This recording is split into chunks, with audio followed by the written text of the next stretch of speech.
देखिए, हर साल हम लोग पुलिस मुख्यालय से पूरे साल का जो क्राइम का लेखा जोखा होता है उस पे उसकी समीक्षा करने के लिए और पूरे ज़िले की पुलिसिंग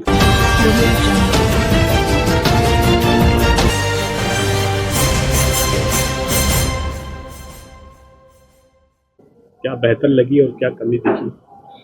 देखिए, हर साल हम लोग पुलिस मुख्यालय से पूरे साल का जो क्राइम का लेखा जोखा होता है उस पे उसकी समीक्षा करने के लिए और पूरे ज़िले की पुलिसिंग का एक आकलन करने के लिए एक अधिकारी नियुक्त होता है। इस बार मुझे ये जिम्मेदारी दी गई थी, तो उसी सिलसिले में मैं आज अजमेर आया था।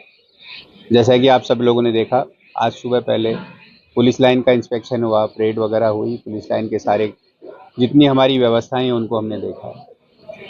उसके बाद एसपी ऑफिस और अभी क्राइम मीटिंग हमने की है। तो ओवरऑल मैं ये कहूँगा कि काम अच्छा है और हर अच्छे में भी और अच्छे की गुंजाइश हमेशा रहती है। तो जहाँ हमें छोटा मोटा लगा है कि यहाँ पे कुछ और इम्प्रूवमेंट की गुंजाइश है, हमने बैठ के चर्चा की है उस पर और प्लानिंग की है। आगे और अच्छे रिजल्ट्स आपको देखने को मिलेंगे उसमें। सर, आमतौर पर देखने में आया है कि पुलिस का रेस्पॉन्स टाइम के बारे में बात आती है, वो बेहतर नहीं हो पा रहा है। आमतौर पर जो थाना स्तर पर पुलिस है, मैं किसी पर्टिकुलर किसी पे नहीं बात कर रहा, थाना स्तर पर पुलिस टालने की कोशिश करती है। देर रात कोई फोन या कोई जाते हैं। देखो, ये मैं कहूँगा एक जनरल स्टेटमेंट, इसको मैं कहूँगा ऐसा नहीं होना चाहिए और मेरी समझ में ऐसा अगर कहीं पे है तो उसको तत्काल ठीक करने के लिए मैं कहूँगा नहीं होना चाहिए। अभी रिस्पांस की जहाँ तक बात है, पिछले कुछ सालों में पुलिस का रिस्पांस हर लेवल पे इम्प्रूव हुआ है। बहुत सारे संसाधन भी राज्य सरकार की तरफ से दिए गए हैं ताकि जल्दी से सीन ऑफ क्राइम पे पहुंचा जा सके, जल्दी से राहत दी जा सके। तो ये जो आपने बात बताई, इसके बारे में और चर्चा करेंगे। अगर ऐसी कोई है कहीं पे तो उसको ठीक करेंगे। सर, एक महिला सुरक्षा को लेकर लगातार मांग उठी रही है और ऐसी वातावरण बनता जा रहा है कि महिला अपराध और मेरे ख्याल में अजमेर में तो ऐसा वातावरण नहीं है भाई। विशेष या ऐसी जो मानसिकता है वो लगातार ऐसे विरोध प्रदर्शन करने की बात हो या फिर गतिविधियां ऐसी लगातार हो रही हैं जिसे लेकर प्रश्न चिन्ह खड़े हो रहे हैं देखिए, की जांच पर भी और वैसे ही। देखो मेरी बात सुनो, अगर हम हकीकत जानना चाहेंगे तो अपराध में कोई विशेष घटत या बढ़त आपको नज़र उसमें नहीं आएगी, बल्कि अवेयरनेस होने से अपराधों पे अंकुश लगा है। खुल के पीड़ित सामने आने लगे हैं, प्रकरण पंजीबद्ध होने लगे हैं और पंजीबद्ध होगा तो एक अंजाम तक वो पहुंचता है, आरोपी को सजा मिलती है। बट चूंकि हम अभी सोशल मीडिया के ज़माने में रह रहे हैं, बहुत सारी अफवाहों से जो है अलग अलग तरह की भ्रांतियाँ फैलती हैं।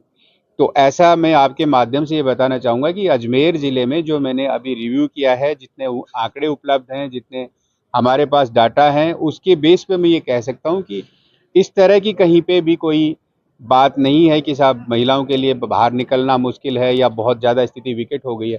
हाँ, कुछ केसेज ऐसे हुए हैं जिनसे जनमानस बहुत उद्वेलित भी हुआ है, बट ये आप जब से मानव सभ्यता का विकास है तब से आप देख लीजिए ना, घटनाएं होंगी, कोई ना कोई एक एजेंसी होती है जो उनको पकड़ने का काम करती है, रोकने का काम करती है। वो निरंतर रूप से चलता रहता है, निर्बाध रूप से चलता रहता है, अभी भी चल रहा है। और आप निश्चिंत रहिए, इतना कभी भी किसी आरोपी का मनोबल नहीं बढ़ने देंगे कि वो ऐसे खुले में चैलेंज कर जाए आके, चाहे यहाँ पे अधिकारी कोई रहे। लेकिन ये राजस्थान पुलिस का वादा है कि ऐसा कभी नहीं होगा। एक नए जिले बन गए सर, नफरी की बेहद ज़्यादा कमी है ऐसा लगता है। नफरी की कमी हमें तो हमेशा से ही लगती है। आप अगर थोड़ा और बढ़वा दो तो हमारे तो अच्छा है, लेकिन हाँ, सरकार ने अभी हमें कुछ पद अभी सेंक्शन और मिली है और नई रिक्रूटमेंट हो रही है। तो जो हमारे सामने चैलेंजेस आ रहे हैं और नए जिलों से नई जगहों पे नए संगठन में निश्चित तौर पे मैन पावर की आवश्यकता है, लेकिन सेंक्शन आ गई है। अब रिक्रूटमेंट हो जाएगा तो अगले 6-8 महीने में स्थिति सुधर जाएगी। टेक्नोलॉजी का जमाना है, लगता है पुलिस थोड़ी पीछे है और अपराधी। मैं तो नहीं मानता कि पुलिस पीछे है, हम 2 कदम आगे हैं। आप मुझे बता दीजिए कोई ऐसा चैलेंजिंग कि अब ये बाहर है, अभी अगर बाहर है तो पकड़ के बंद करेंगे, ऐसा नहीं है।